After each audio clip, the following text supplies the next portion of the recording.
नमस्कार दोस्तों, welcome to government exam info. तो स्वागत है आप सभी का आज के वीडियो में। और फाइनली एक बड़ी अपडेट आ चुकी है आपके पीसीएस नोटिफिकेशन के रिगार्डिंग। तो फाइनली काफ़ी कैंडिडेट इसका वेट कर रहे थे काफ़ी सालों से।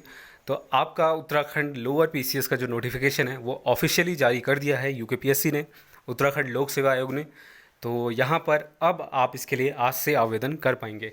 इसमें जितनी भी इंपॉर्टेंट चीज़ें हैं एक एक करके हम बात करने वाले हैं। जैसे कि कब तक इसके लिए आवेदन कर सकते हैं, मिनिमम क्वालिफ़िकेशन क्या है, क्या फाइनल ईयर के स्टूडेंट्स को भर सकते हैं या नहीं, जो फाइनल ग्रेजुएशन में है, फाइनल ईयर में है, क्या वो इसको भर सकते हैं या नहीं। इसके अलावा एज क्राइटेरिया को रहता है डाउट कि एज क्या रहेगा। 1 साल की जो छूट की बात की गई थी, आपको याद होगा कुछ दिनों पहले अपडेट दिया था मैंने कि 1 साल को आने वाले पोस्टों में आपको छूट मिलेगी, क्या वो दिया गया है इसमें या नहीं। इसके अलावा जो कुछ और जो 190 पोस्ट है इसमें से कौन कौन से डिपार्टमेंट में कौन कौन से पोस्टें हैं ये देखेंगे। इसके अलावा फ़ीस वगैरह क्या है, कैसे एप्लीकेशन करना है, ये सारी इंपॉर्टेंट चीज़ें एक एक करके हम बात करते हैं। तो सबसे पहले तो इसका जो ऑनलाइन एप्लीकेशन है वो है आपका 9 अगस्त से स्टार्ट हो जाएगा। तो यानी कि आज से आप इसके लिए फिलअप कर पाएंगे। और ऑनलाइन आवेदन पत्र भरने की जो लास्ट डेट है आपके लिए वो है आपका 29 अगस्त 2021। और इसी दिन तक आप फीस भी सबमिट कर सकते हैं, 29 अगस्त तक ही आप फीस सबमिट कर सकते हैं। तो जितने भी ग्रेजुएट कैंडिडेट्स हैं इसके लिए ज़रूर अप्लाई कर सकते हैं। काफ़ी अच्छा ग्रेड पे लेवल है इसमें, काफ़ी अच्छी पोस्टें भी हैं। ठीक है, तो आगे देखते हैं इसमें और क्या क्या चीज़ें हैं। अच्छा, एक चीज़ जो भी मैं कह रहा था कि जो फाइनल ईयर के कैंडिडेट हैं वो इसके लिए अप्लाई कर सकते हैं या नहीं। तो यहाँ पर कहा गया है कि अभ्यर्थी यह सुनिश्चित कर लें कि वह ऑनलाइन आवेदन पत्र भरने की अंतिम तिथि जो कि 29 अगस्त है तक विज्ञापन में वर्णित अनिवार्य शैक्षिक अर्हताएं यानी कि जो असेंशियल है एवं अन्य अर्हताएं अवश्य धारित करते हों। यानी कि आपका मार्कशीट आना चाहिए। इसमें कहा भी क्या है, अभ्यर्थी की शैक्षिक अर्हता के संबंध में परीक्षा परिणाम घोषित होने की तिथि वह मानी जाएगी जो अंक पत्र निर्गत होने की तिथि हो। यानी कि जो आपके मार्कशीट में आया होगा उस पर जो डेट होगी उसी को माना जाएगा कि वो आपका फाइनल ईयर का रिजल्ट है। ठीक है, जाहिर सी बात है उसी को माना जाएगा। डिग्री का यहाँ पर कोई लेना देना नहीं है। डिग्री आप मंगा के रख सकते हैं, वो बाद में काम आएगा जब आपका डॉक्यूमेंट वेरिफिकेशन होगा और यूकेपीएससी एग्ज़ाम टाइम पर ले लेगा मेरे हिसाब से। ठीक है, तो इसके लिए प्रिपरेशन शुरू कर देना। यहाँ पर भी मैं बताऊँगा इसके लिए कैसे क्या करना है और देखेंगे इसका आगे भी हम। फिलहाल इसका नोटिफिकेशन को देखते हैं। तो ये समझ गए होंगे जो फाइनल ईयर में है और आपका रिजल्ट नहीं आया है, अगर 29 तारीख से पहले पहले आ जाता है फाइनल सेमेस्टर या फाइनल ईयर का तो आप इसके लिए एलिजिबल हैं, वरना नहीं है। ठीक, ये बहुत क्लैरिटी के साथ मैंने बता दिया है। इसके बाद बाकी ये कुछ पॉइंट्स हैं, इसमें देख लेना फीस वगैरह के लिए और सेंटर वगैरह के लिए यहाँ पर दिया गया है। इसके बाद हम बात करते हैं आपका पोस्टों के बारे में। पोस्टों की बात करें तो कौन कौन से डिपार्टमेंट है टोटल, वैसे यहाँ पर 190 पोस्टें हैं। और सबसे पहला रिवेन्यू डिपार्टमेंट है। ठीक है, राजस्व विभाग। इसमें पहला पोस्ट है आपका नायब तहसीलदार का, 35 पोस्टें हैं और कैटेगरी वाइज यहाँ पर देख सकते हैं। और क्षैतिज आरक्षण जो होता है वहाँ पर भी आपको बताया गया कौन कौन से दिव्यांग कैटेगरी में। इसके बाद है आपका गृह विभाग, होम डिपार्टमेंट। यह है आपका डेप्यूटी जेलर, उप कारापाल जिसे कहते हैं, 27 पोस्ट हैं इसमें और बाकी कैटेगरी वाइज आप देख सकते हैं। इसके अलावा है आपका सप्लाई इंस्पेक्टर। सप्लाई इंस्पेक्टर की बात करें तो ये है आपका food civil supply and consumer affairs department, 28 पोस्टें हैं इसमें। ये सभी पोस्टें ठीक ठाक है, काफ़ी अच्छी पोस्टें हैं बात करें तो इसके लिए जो आवेदन कर लेना। इसके अलावा एक है आपका मार्केटिंग इंस्पेक्टर, इसमें 50 पोस्टें हैं तो इसके लिए आप आवेदन कर सकते हैं। इसमें एसेंशियल क्वालिफिकेशन क्या है, ग्रेड पे लेवल क्या है, आगे हम बात करते हैं। इसके अलावा है आपका लेबर डिपार्टमेंट। लेबर डिपार्टमेंट यानी कि इसमें आपका जो पोस्ट है वो है आपका लेबर इन्फोर्समेंट ऑफिसर, 9 पोस्ट हैं इसके लिए। एक्साइज डिपार्टमेंट में एक्साइज इंस्पेक्टर भी पोस्ट हैं जो कि काफ़ी अच्छी पोस्ट है। टैक्स इंस्पेक्टर काफ़ी अच्छी पोस्ट है। ठीक है, 2 पोस्ट हैं इसके लिए। इसके अलावा गन्ना एवं चीनी उद्योग विभाग, इसमें भी आपके काफ़ी सारे पोस्ट हैं जिसमें आपका एक तो है सीनियर केन डेवलपमेंट इंस्पेक्टर, 2 पोस्ट हैं यानी कि जिस गन्ना विकास निरीक्षक। गन्ना विकास निरीक्षक की बात करें तो 23 पोस्ट हैं। खांडसारी निरीक्षक 4 पोस्ट हैं। ठीक, कुल मिला के 190 पोस्ट हैं। अब हम बात कर लेते हैं इसके एसेंशियल क्वालिफिकेशंस की। एसेंशियल क्वालिफिकेशन की बात करें तो नायब तहसीलदार में सिर्फ और सिर्फ ग्रेजुएशन होना चाहिए। अब कमेंट में ये पूछा जाएगा कि बाहर वाले कैंडिडेट भर सकते हैं या नहीं, तो बाहर वाले बिल्कुल भर सकते हैं। यहाँ पर सिंपली बताया गया है भारत में विधि द्वारा स्थापित किसी विश्वविद्यालय से स्नातक की उपाधि या उसके समकक्ष सरकार द्वारा मान्यता प्राप्त कोई शैक्षिक अर्हता, यानी कि ग्रेजुएशन आपका किसी भी स्ट्रीम से, कोई भी स्ट्रीम से, बीए, बीएससी, बीकॉम, हाँ, कोई भी ग्रेजुएशन का जो आपके पास डिग्री है अगर वो कंप्लीट है, फाइनल ईयर का आ चुका है, तो आप इसके लिए एलिजिबल हैं, बस इतना है। बाकी जो प्रेफरेंसेबल चीज़ें हैं वो आपको एनसीसी वालों को प्रेफरेंस दिया जाएगा, बी या सी वालों को, बी वालों को। इसके अलावा जो प्रादेशिक सेना में होंगे उनको प्रेफरेंस दिया जाएगा। प्रेफरेंस का मतलब यह है कि जब दो कैंडिडेट सेम नंबर ले आते हैं तो आखिर उसमें प्रेफरेंस किया जाए, किसको दिया जाए। एक तो ये होता है कि जो बड़ा कैंडिडेट है उसको दिया जाता है, एज में जो बड़ा है। दूसरा ये है कि इसके अकॉर्डिंग प्रेफरेंस दिया जाएगा, एज वाला बाद में आएगा। मान लीजिए इसमें भी दो कैंडिडेट सेम आ जाते हैं, दोनों के पास बी सर्टिफिकेट है, तो इस क्राइटेरिया के बाद जो अगला क्राइटेरिया होगा वो एज वाला होगा, ठीक है। तो फिलहाल ये है कि एनसीसी का सर्टिफिकेट आप इसको जरूर लगाना, उसके बारे में बताना अपने फॉर्म को फिलअप करते वक्त। इसके बाद है आपका उप कार्यपाल, 27 पोस्टें हैं। इसमें भी ग्रेजुएशन मांगा गया और हिंदी का नॉलेज मांगा गया है, जो कि सभी के पास होगा, ठीक है। इसके लिए कोई सर्टिफिकेट वगैरह नहीं देना है, सिंपली एक बात कही गई है।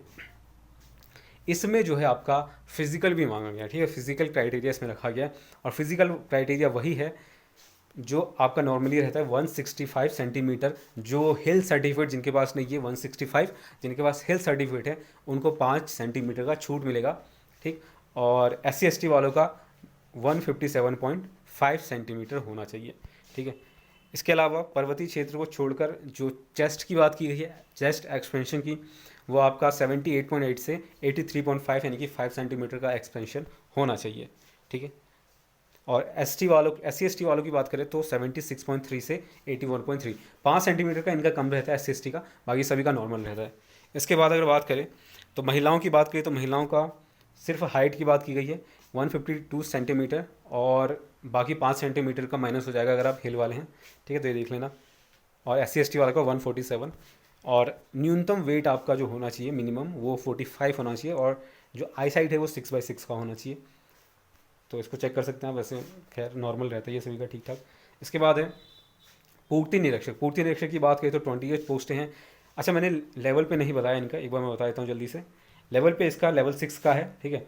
और जो नायब तहसीलदार है इनका लेवल पे थोड़ा हाई है, एक स्टेप लेवल 7 का है, तो 44,900 यानी कि 45,000 से आपका स्टार्ट होगा सैलरी, तो ये चीज़ है। इसके बाद हम बात करते हैं पूर्ति निरीक्षक 28 पोस्ट लेवल 6 का रहेगा। इसमें सिर्फ और सिर्फ ग्रेजुएशन होना चाहिए, बाकी कुछ भी इसमें नहीं कहा गया। इसके अलावा NCC B और C या फिर NSS C सर्टिफिकेट है, जो NSS होता है उसका भी आपका काम चल जाएगा, ठीक। तो उसमें आपको प्रेफरेंस मिल जाएगा जब फाइनल रिजल्ट आएगा उसमें, ठीक है।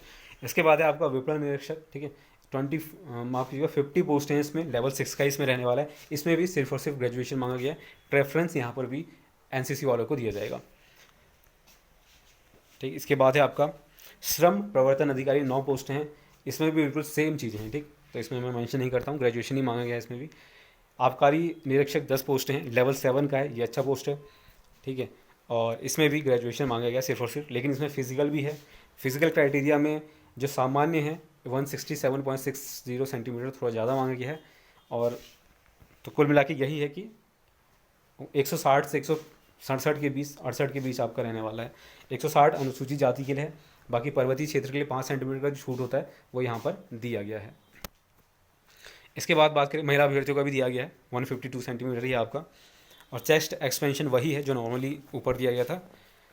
और महिलाओं के लिए 45 किलोग्राम कंपलसरी है, ये चीज़ क्लियर है। कर अधिकारी टैक्स इंस्पेक्टर की बात करें, लेवल 6 का रहेगा, 35,400 का। ग्रेजुएशन इसमें सिर्फ मांगा गया है। ज्येष्ठ गन्ना अधिकारी 2 पॉइंट है, लेवल 6 का इसमें रहेगा। अच्छा, इसमें जो शैक्षिक अर्थ है वो थोड़ा चेंज हो चुका है, तो इसको देख लेना अगर कोई इसको सोच कर भरने वाला है। इसमें आपका कृषि में स्नातक होना चाहिए, एग्रीकल्चर में आपकी डिग्री होनी चाहिए, सिंपल है। इसके अलावा दूसरा, ऐसे अभ्यर्थी जो कृषि विज्ञान में स्नातक हो तो प्राथमिकता हो अन्य बातों के समान होने पर समूह 1 सामान्य और दूसरा और समूह 2 सामान्य के पदों पर सीधी भर्ती के मामले में अधिमान दिया जाएगा। मुझे ये समझ में नहीं आया इसमें क्या कहा गया है। खैर कुल मिला के यहाँ पर देखते हैं अभी इसमें क्या कहा गया। पहले अधिमान अर्हता की बात करें तो इसमें भी वही है आपका, ठीक है, NCC B सर्टिफिकेट। इसके अलावा गन्ना विकास निरीक्षक की बात करें तो लेवल 5 का रहेगा, इसमें थोड़ा कम रहेगा। 23 पोस्ट हैं, 29,200 से स्टार्ट होगा, फिर भी ठीक है। और इसमें भी आपका कृषि में डिग्री होनी चाहिए आपके पास, और इसमें भी वही बात की गई है कि अच्छा यहाँ स्नातकोत्तर उपाधि जो रखता हो अन्य बातों के समान होने। अच्छा, जो पोस्ट ग्रेजुएशन है आपका उसमें आपको प्रेफरेंस दिया जाएगा। मान लीजिए आप, वैसे तो ग्रेजुएशन मांगा गया, अगर आपके पास पोस्ट ग्रेजुएशन है तो आपको प्रेफरेंस मिल जाएगा, ये बात कही गई है, ठीक। इसके बाद है आपका खांड सारी निरीक्षक, 4 पोस्ट हैं, लेवल 5 का रहेगा। इसमें भी आपका स्नातक मांगा गया है, हिंदी का नॉलेज होना चाहिए, एनसीसी है तो आपके पास काम चल जाएगा। अच्छा, यहाँ पर एक अधिमान्य अर्हता एडिशनल ऐड की गई है। वो अधिमान्य अर्हता यानी कि प्रेफरेंसेबल है, ज़रूरी नहीं है हो आपके पास, नहीं है तो भी आप भर सकते हैं इस पोस्ट के लिए। समूह गौ के अंतर्गत ये जो गौ पॉइंट दिया गया है इसमें बताया गया है कि विधि में आपका ग्रेजुएशन है तो आपको प्रेफरेंस दिया जाएगा इस पर्टिकुलर पोस्ट में, ठीक, बाकी और किसी में नहीं। एज की बात कर लेते हैं, एज को लेकर डाउट रहता है। 21 से 42 वर्ष ये तो सभी को पता है, नॉर्मली रहता है। अब यहाँ पर क्या कहा गया इसको ध्यान से देखना। उत्तराखंड शासन के शासनादेश संख्या 19/1/191 इसको देख लेना, और दिनांक 26 जुलाई 2021 के द्वारा लोक सेवा आयोग की परिधि के अंतर्गत समूह ग के पदों पर चयन वर्ष 2021-22 में अधिकतम आयु सीमा में 1 वर्ष की छूट प्रदान की गई है। अब मान लीजिए कोई कैंडिडेट एग्ज़ाम में अभी अभी 1 महीने पहले ही वो 42 से ज़्यादा का हो गया, मान लीजिए, ठीक है, अगर ऐसा कोई कैंडिडेट है तो उसके लिए 1 वर्ष की छूट यहाँ पर दी जाएगी। अगर आप इसका इस्तेमाल यहाँ पर कर लेते हैं तो आगे किसी भी पोस्ट के लिए नहीं कर पाएंगे, ये भी ध्यान में रखना। और आगे वाली जो पोस्टें अभी वो अपर BCS की आएगी, और कुछ और डिपार्टमेंट में पोस्टें निकाली गई हैं जो कि मैंने बताया था आपको कुछ दिनों पहले, तो आपको याद होगा। तो इस प्रकार आयु गणना की विनिश्चायक तिथि 1 जुलाई 2021 को अभ्यर्थी की आयु न्यूनतम 21 वर्ष तथा अधिकतम 43 वर्ष से अधिक नहीं होना चाहिए। कब तक नहीं होना चाहिए? 1 जुलाई को। अगर 1 जुलाई को आप 43 से अधिक है तो आपके लिए एलिजिबल नहीं हो पाएंगे आप इसके, ठीक, सिंपल है। तो आपका डेट ऑफ बर्थ कितना होना चाहिए? 2 जुलाई 1978 से 1 जुलाई 2020 के बीच, यानी कि ये तो खैर मिनिमम आ गया, यानी कि 2 जुलाई 1978 तक है आपका तो आप एलिजिबल हैं। इसके आगे तक यानी कि 3 जुलाई 4 जुलाई या इसके आगे 1978 के बाद जितना भी है 2 जुलाई तो आप एलिजिबल होंगे। बाकी इसमें 2-3 पॉइंट्स है, इसको पढ़ लेना अच्छे से। इसके अलावा अगर बात करें तो देखिए सिलेबस वगैरह क्या रहता है वो एक अलग से वीडियो बनाऊंगा।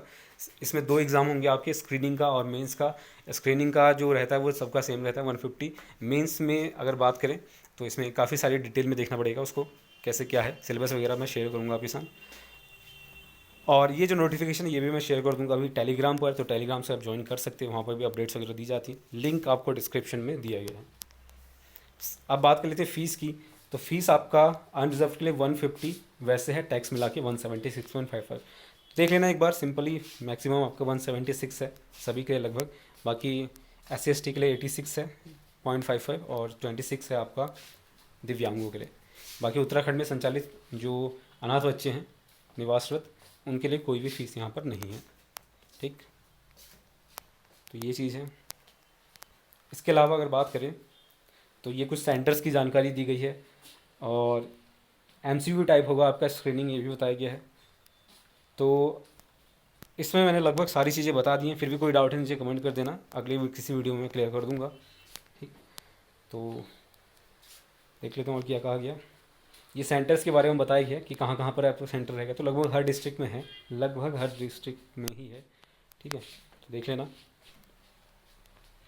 वैसे यहाँ पर यह दिया गया है कि स्क्रीनिंग होगा आपका पहले, और ये सभी के लिए होगा एक प्रश्न पत्र, सामान्य अध्ययन और सामान्य बुद्धि परीक्षण, यानी कि इसमें GK GS करंट अफेयर्स ये सब रहने वाला है, हिस्ट्री ज्योग्राफी ये सभी रहने वाला है, और सामान्य बुद्धि परीक्षण यानी कि रीजनिंग वगैरह भी हो सकता है इसमें, होगा, ठीक है। इसके अलावा मेंस के एग्ज़ाम की बात करें तो लिखित परीक्षा होगा और इंटरव्यू होगा, इंटरव्यू भी है इसमें, ठीक है। तो ये भी ध्यान में रखना। 200 का होता है, ठीक है, पहला प्रश्न पत्र मेंस में। सामान्य अध्ययन का 3 घंटे का रहेगा और सिर्फ 20 क्वेश्चन रहेंगे और डिस्क्रिप्टिव पेपर होगा, तो इसके लिए काफ़ी अच्छी खासी प्रैक्टिस करनी पड़ेगी आपको आंसर राइटिंग वगैरह की, ठीक है। तो जो एक होता है प्रॉपर क्वेश्चन का आंसर राइटिंग, वो आपको सीखना पड़ेगा। अब प्रश्न पत्र सेकंड की बात करें तो इसमें ऐसे है और ऐसे वगैरह जो होता है आलेखन राइटिंग, उसका है ये 200 अंकों का होगा, 3 रहेगा, इसमें सिर्फ 5 क्वेश्चन होंगे। और इंटरव्यू का भी आपका 50 मार्क्स का रहने वाला है। तो मेरे हिसाब से इसका जो पेपर है वो जल्दी हो जाएगा, ठीक है, ज़्यादा समय नहीं लगेगा। तो इसके बारे में हम देखेंगे, डिस्कस करेंगे। तो बस आज के लिए इतना ही। कोई डाउट है तो नीचे कमेंट करके आप पूछ सकते हैं। तब तक के लिए धन्यवाद।